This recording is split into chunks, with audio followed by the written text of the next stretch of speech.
नमस्कार, आप देख रहे हैं उज्जैन आज और मैं हूं आपके साथ हर्षिता तोमर। आइए नजर डालते हैं आज की कुछ खास खबरों पर।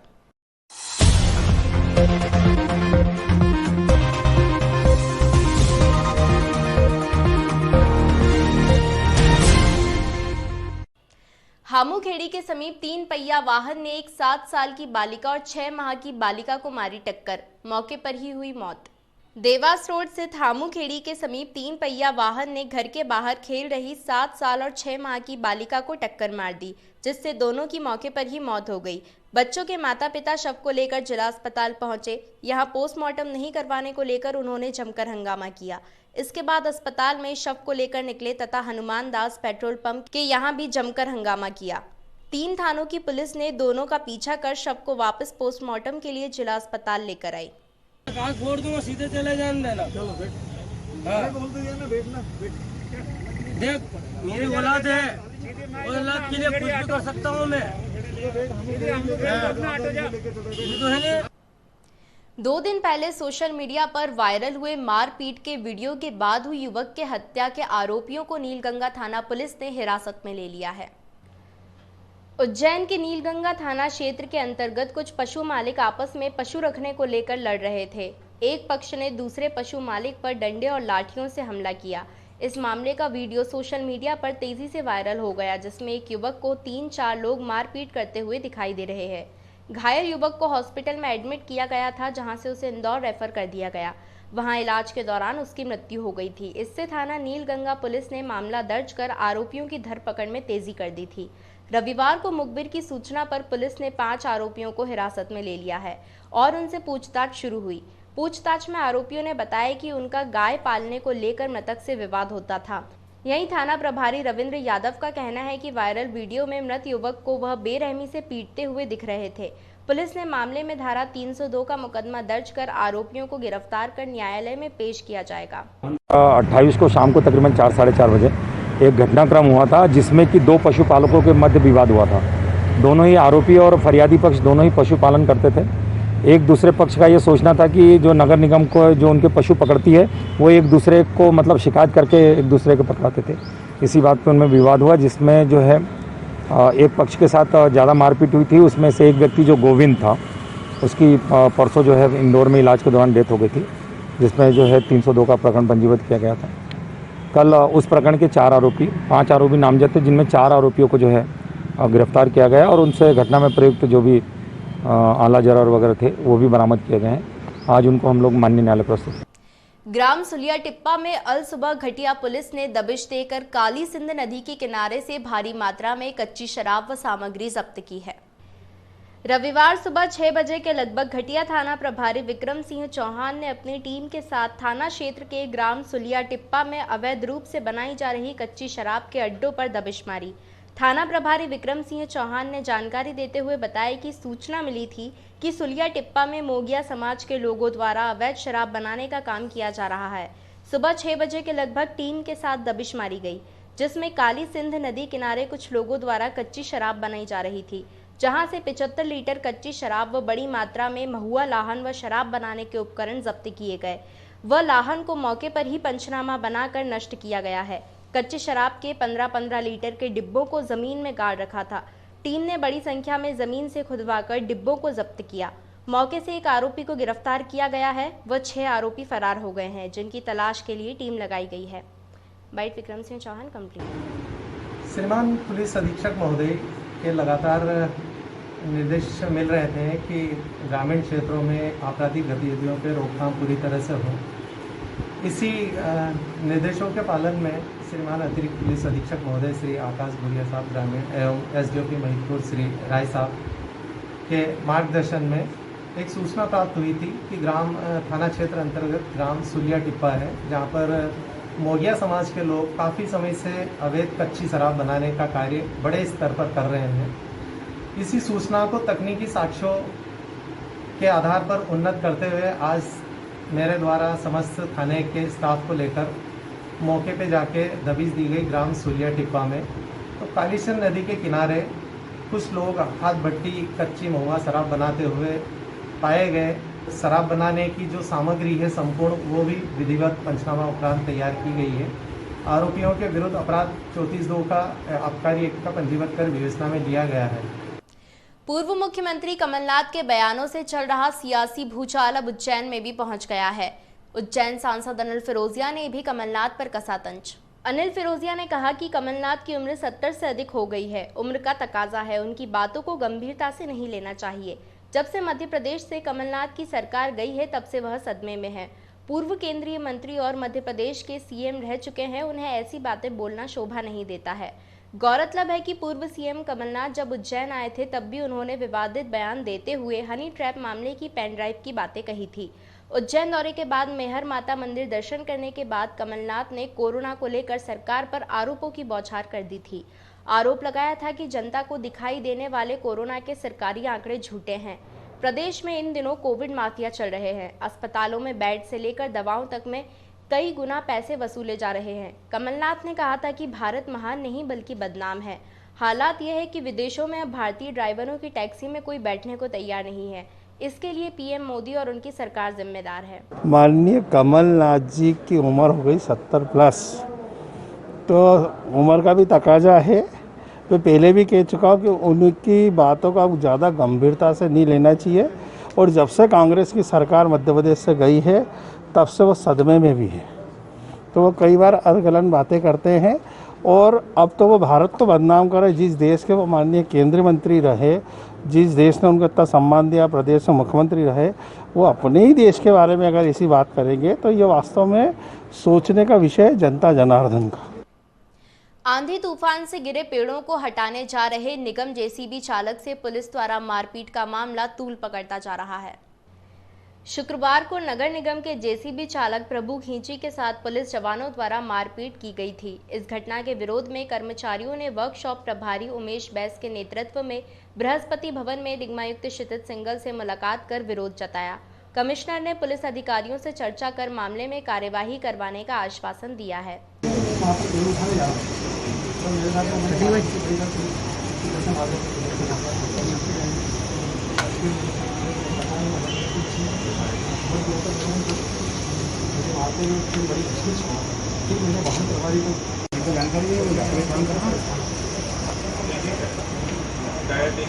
उज्जैन में 2 दिन पहले नगर निगम के जेसीबी चालक प्रभु खींची के साथ मारपीट का मामला सामने आया था। इसी विरोध में रविवार को कर्मचारियों ने लामबंद होकर निगमायुक्त को शिकायत की। दरअसल मामला इस प्रकार है कि शुक्रवार रात्रि को निगम कर्मचारी प्रभु खींची कलेक्टर बंगले के पास सड़क पर गिरे पेड़ उठाने के लिए जा रहा था। इसी दौरान उद्यान मार्ग पर पुलिस जवानों से विवाद हो गया। यहां पुलिस जवानों ने कर्मचारी को पीट दिया। मेरे साथ में जो है, मैं डिपो से, मुझे कंट्रोल रूम से फ़ोन आया, मैं कंप्लेंट किया, तत्काल आप वहाँ पहुँचिए। कलेक्टर साहब बंगले के आसपास पेड़ घुस गए हैं, आंधी हवा के कारण करंट फैलने का अंदेशा है। जैसे ही डिपो से मशीन लेके निकला और जो है मैंने बागेश्वरी माता के लिए उद्यान मार्ग के लिए टर्न लिया। वहाँ पर बैरिकेड्स हवा के कारण गिरे हुए पड़े थे, तो मुझे रास्ता नहीं था निकलने का, जैसे उलझे हुए पड़े थे। तो मैंने मशीन से, वहाँ पर कोई अवेलेबल नहीं था, कोई भी पुलिस वाले नहीं थे उस टाइम। मैंने जैसे ही वहाँ से बैरिकेड्स मशीन से हटाना चाहा और एकदम से कहीं से पुलिस वाले कहीं से निकल के आए और मुझे पकड़ा और मुझे मारपीट चालू कर। वर्कशॉप प्रभारी उमेश बैस के अनुसार आम दिनों में भी निगम कर्मचारियों के साथ पुलिस का व्यवहार खराब रहता है, इसलिए इस मामले में हमने कमिश्नर से कार्यवाही करने की मांग की है। कर्मचारियों में अप्रोच इस बात का है कि 28 तारीख के दिन जो अपने यहाँ तूफान आया था उसमें इनकी ड्यूटी लगी थी, जेसीबी ऑपरेटर हैं ये प्रभुलाल। तो मैंने इनको फ़ोन करा था कि यहाँ कलेक्टर साहब के बंगले के आसपास में अत्यधिक पेड़ गिरे हुए हैं, तो उन पेड़ों को हटाने के लिए तुम तत्काल आओ। हमारी ये मांग है कि हमारे कर्मचारी साथी कभी भी बाढ़ हो या त्यौहार हो, ईद हो, दीपावली हो, इसी सभी समय पे काम करते हैं, दिलो जान से काम करते हैं, रात दिन करते हैं। और ऐसी पुलिस की यदि स्थिति रही हमारे प्रति तो ये ठीक नहीं है। जिन कर्मचारियों ने इसको मारा है उस पर कार्रवाई होना चाहिए। नगर निगम के करीब 1600 कर्मचारियों में से 30% कर्मचारियों ने वैक्सीनेशन का एक भी डोज नहीं लगवाया है, जिस पर निगमायुक्त ने आदेश देते हुए कहा है कि टीका नहीं तो सैलरी नहीं। देश में कोरोना के खिलाफ जारी टीकाकरण अभियान को लेकर कई लोग लापरवाही बरतते नजर आ रहे हैं। कुछ शहरों के तो ये हाल है कि सरकार ने फ्रंट लाइन वर्कर का दर्जा कर्मचारियों को दिया है, इसके बावजूद भी कर्मचारी वैक्सीन की अहमियत नहीं समझ रहे हैं और वैक्सीन लगवाने के लिए वैक्सीनेशन सेंटर्स पर नहीं पहुंच रहे हैं। ऐसे लोगों के लिए अब उज्जैन नगर निगम के आयुक्त ने आदेश जारी किया है कि जो भी निगम का कर्मचारी वैक्सीन नहीं लगवाएगा उसका मई माह का वेतन रोक दिया जाएगा। हालांकि कमिश्नर ने भी कहा है कि जिन लोगों ने वैक्सीन का एक भी डोज लगाया है उनकी सैलरी नहीं रोकी जाएगी। उज्जैन नगर निगम के कमिश्नर क्षितिज सिंघल ने कहा कि राज्य सरकार और केंद्र सरकार ने दूसरे चरण में निगम के कर्मचारियों को फ्रंट लाइन वर्कर मानकर वैक्सीनेशन करने के आदेश दिए थे, लेकिन उज्जैन नगर निगम करीब 1600 कर्मचारियों में से अब तक मात्र 70% कर्मचारियों ने ही वैक्सीन लगवाया है। इसमें कुछ अधिकारी भी शामिल हैं। इस कर्मचारियों की लापरवाही को देखते हुए अब कमिश्नर ने आदेश निकाला है कि मई माह की सैलरी उन्हें ही मिलेगी जिन्होंने अपना पहला या दूसरा डोज वैक्सीनेशन का करवा लिया है। दरअसल कमिश्नर उज्जैन ने साफ कहा है कि अगर टीका नहीं लगवाया तो उनका अगले माह का वेतन रोक दिया जाएगा। उज्जैन नगर निगम कमिश्नर के इस आदेश का कर्मचारियों पर असर होता है या नहीं, यह आने वाला समय बताएगा। लेकिन क्षितिज सिंघल ने कहा है कि निगम कर्मी दिन भर जनता के बीच भीड़ भाड़ वाले इलाकों में काम करते हैं, उनकी सेफ्टी के लिए वैक्सीन जरूरी है। हालांकि आपको बता दें कि देश भर में कोरोना टीकाकरण किया जा रहा है। इसमें फ्रंट लाइन स्वास्थ्य कर्मियों और निगम कर्मी सहित अब आम लोगों को भी वैक्सीन लगाई जा रही है। ये हम लोगों ने सभी के लिए लागू किया है कि जिनको राज्य शासन और केंद्र शासन द्वारा फ्रंट लाइन वर्कर्स में रखा गया है, हमारे यहाँ के जितने कर्मचारी हैं, और जिनको शासन द्वारा पहले ही चरण में, मतलब दूसरे चरण में हेल्थ केयर वर्कर्स के बाद ही उनको वैक्सीनेशन लगाने के लिए जो है उपलब्ध करा दी गई थी, तो अगर उन्होंने अभी तक नहीं लगाई है तो उन सभी के लिए लागू होता है कि वो लोग अपनी वैक्सीन जो है कंप्लीट करें, ताकि कोई भी अनहोनी घटना हो, उनके परिवार की भी सेफ्टी रहे, क्योंकि निगम में बहुत से लोग ऐसे हैं जिनका पब्लिक से एक्सपोजर काफ़ी रहता है, तो उनके माध्यम से भी किसी को ना हो संक्रमण, तो वो चीज़ हम लोग पालन करें। अगर वैक्सीनेशन नहीं लगवाते तो क्या उनको वेतन नहीं मिलेगा? हमारा प्लान यही है कि जिनका वैक्सीनेशन नहीं लगता है, अभी भी अगर किसी ने नहीं लगाया है, जैसे कई लोग ऐसे हैं जिन्होंने सिंगल डोज लगाया है, डबल डोज का टाइम नहीं हुआ है, तो उसमें कोई दिक्कत नहीं है। पर यदि समय मतलब रहते उन्होंने अपना फर्स्ट डोज नहीं लगाया है, तो उनको यही निर्देश दिए जाएंगे कि पहले आप वैक्सीनेशन करवाएं, फिर हम उसके बाद। वक्त हो चला है ब्रेक का, मिलते हैं ब्रेक के बाद।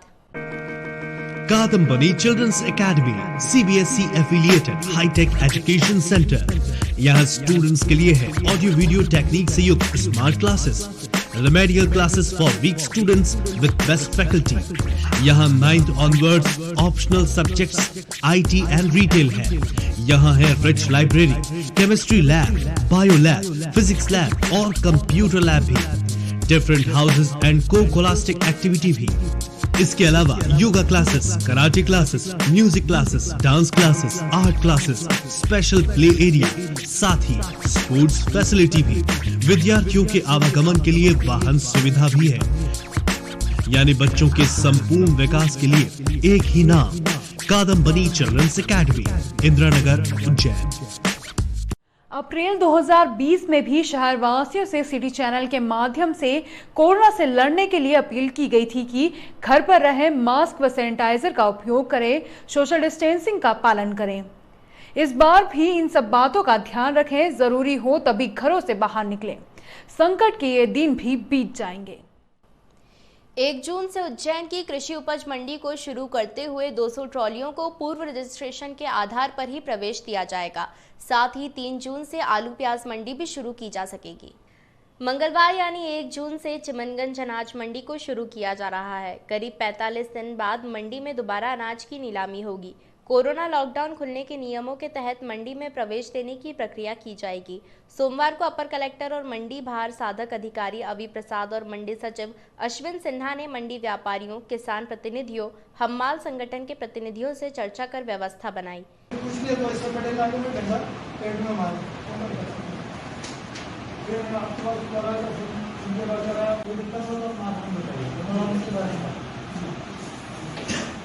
लेकिन और वो पूर्ववत रखने के लिए सबने आप लोगों की बात रखने के पहले ही सबने बोल दिया कि बोले पूर्ववत यहाँ के जो है अपने अनाज मंडी के 100 गेहूं के। मंडी भार साधक अधिकारी अवि प्रसाद ने बताया कि मंडी प्रशासन 200 ट्रॉलियों को पूर्व में किए गए किसानों के रजिस्ट्रेशन व SMS प्राप्त होने की स्थिति में प्रवेश देंगे, जिसमें 100 ट्रॉली गेहूं, 50 ट्रॉली चना और 50 ट्रॉली सोयाबीन की होगी।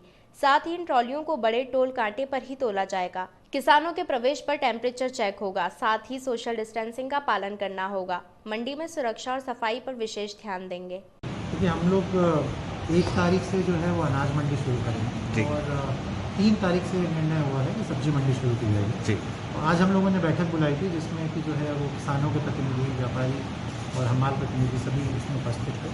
तो सहमति ये बनी है कि अभी हम लोग जो है एक रजिस्ट्रेशन सिस्टम यहाँ पे ला रहे हैं जिसमें जो किसान माल बेचने को, अपनी विक्रय बेचने को इच्छुक हैं वो अपने को पहले रजिस्टर कराएंगे और हम लोग सूचना देंगे कि इस अमुक तारीख को वो लेके अपना माल आ सकते हैं।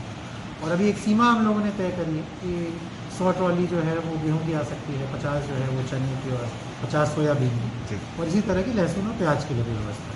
कुछ बिंदु थे सफाई व्यवस्था और विद्युत व्यवस्था के संबंध में जिनका मंडी प्रशासन ने संज्ञान लिया है और उसके लिए हम लोगों ने कार्रवाई प्रारंभ की। असाध तत्वों के लिए आपने कोई पुलिस कार्रवाई के लिए निर्देश? देखिए ये मुद्दा समय समय पे उठता रहा है। आपको जैसा कि याद भी है कि यहाँ पे कुछ समय पहले तक एक चौकी भी थी, 1-4 का बल रहता था। तो आज ये बात फिर आई है व्यापारियों की तरफ से, किसान प्रतिनिधियों की तरफ से कि इस पे जो है उस व्यवस्था को वापस ला। उज्जैन के फ्रीगंज क्षेत्र में विनायक कैफे संचालक द्वारा सोमवार को कैफे खोलने की बात पर प्रशासनिक अधिकारियों से विवाद हो गया। विवाद इतना बढ़ गया कि प्रशासनिक अधिकारी और संचालक के बीच जमकर कहासुनी हो गई। अब प्रशासन मामले में कार्यवाही कर रहा है। तहसीलदार ने बताया कि 31 मई तक प्रशासन ने जनता कर्फ्यू लगाया है। ऐसे में फ्रीगंज क्षेत्र में विनायक कैफे के संचालक अपनी दुकान खोल रहे थे। समझाइश देने पर वह विवाद करने लगे। ऐसे में अब प्रशासन द्वारा कार्यवाही की जा रही है। हालांकि मामला बढ़ता देख दुकानदार और अन्य लोगों ने सड़क पर ही धरना प्रदर्शन शुरू कर दिया है।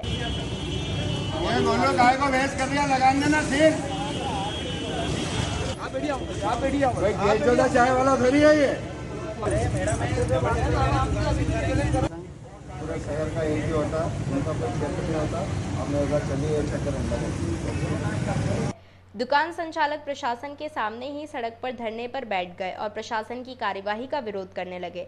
संचालक ने बताया कि प्रशासनिक अधिकारियों द्वारा दुर्व्यवहार किया गया है। अगर वह मानवता के नाते ठीक तरीके से समझाते तो हम दुकान संचालक दुकान नहीं खोलते, लेकिन प्रशासनिक अधिकारी हमेशा गलत व्यवहार करते हुए ही कार्यवाही करते हैं। इसी कारण धरना प्रदर्शन कर प्रशासन की कार्यवाही का विरोध किया जा रहा है। ऑनलाइन काम होने के कारण आरटीओ विभाग ही ऐसा सरकारी विभाग रहा जो पूरे लॉकडाउन में पूरी क्षमता से काम करता रहा। लॉकडाउन में सरकारी विभाग 10% कर्मचारियों के साथ खुल रहे थे, मगर आवाजाही पर प्रतिबंध के कारण लोगों के काम नहीं हो पा रहे थे, न ही हितग्राहियों को योजनाओं के लाभ मिल पा रहे थे।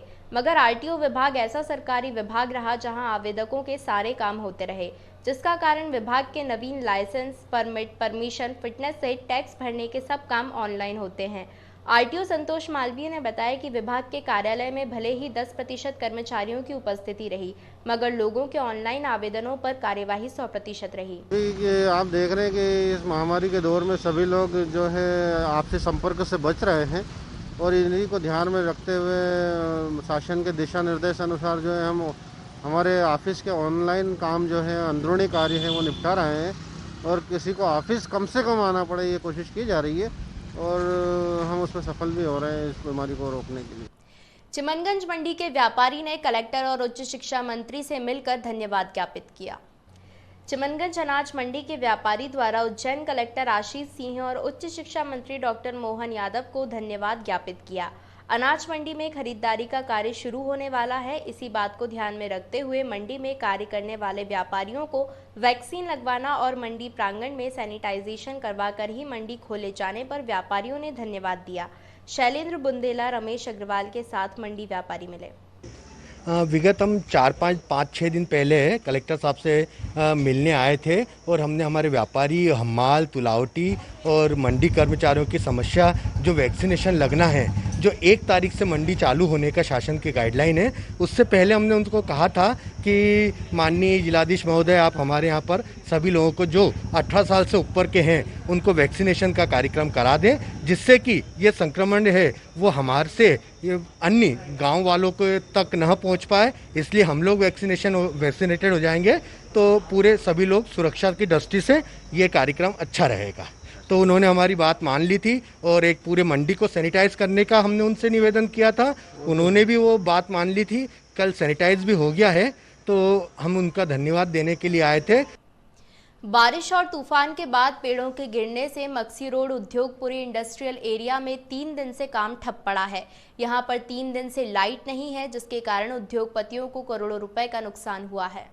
शुक्रवार को बारिश और तूफान से उज्जैन शहर के कई पेड़ उखड़ गए। एमपीबी और नगर निगम की लापरवाही का यह आलम रहा कि 3 दिन बीतने के बाद भी उद्योगपुरी इंडस्ट्रियल एरिया की लाइटें बंद है। पिछले 3 दिन से वहां काम रुका हुआ है। वहीं नगर निगम और एमपीबी के अधिकारी एक दूसरे के ऊपर जिम्मेदारियां डालकर अपना पल्ला झाड़ रहे हैं। एमपीबी और उज्जैन नगर निगम की टीम उज्जैन शहर में आए तूफान और बारिश के बाद संसाधनों की कमी का रोना अधिकारियों के सामने रो रहे हैं। हालांकि गर्मी के 3 महीने बीत गए, उसके बाद भी एमपीबी ने ना तो पेड़ों की कटाई छटाई की और ना ही नगर निगम के अमले ने नालों की साफ सफाई की, जिसका नतीजा यह रहा कि पूरे शहर में कुछ ही घंटों में बारिश से लोगों के मकानों में और मोहल्लों में पानी भर गया। इधर उद्योगपुरी की बात करें तो बारिश के कारण जगह जगह पेड़ गिर गए, जिसके चलते बिजली के तार टूट गए हैं और बिजली की सप्लाई बंद हो गई, जिससे पूरी उद्योगपुरी ठप हो गई है। उद्योगपुरी के उद्योगपति का कहना है कि पिछले 3 दिन से एमपीबी के कर्मचारियों को और अधिकारियों को फोन लगा रहे हैं, लेकिन उनका कोई उचित जवाब नहीं मिल रहा है। इधर नगर निगम भी शहर की साफ सफाई करने का हवाला देकर अपना पल्ला झाड़ रहा है। इस अंक में फिलहाल इतना ही। अगले अंक में फिर मुलाकात होगी, तब तक के लिए नमस्कार।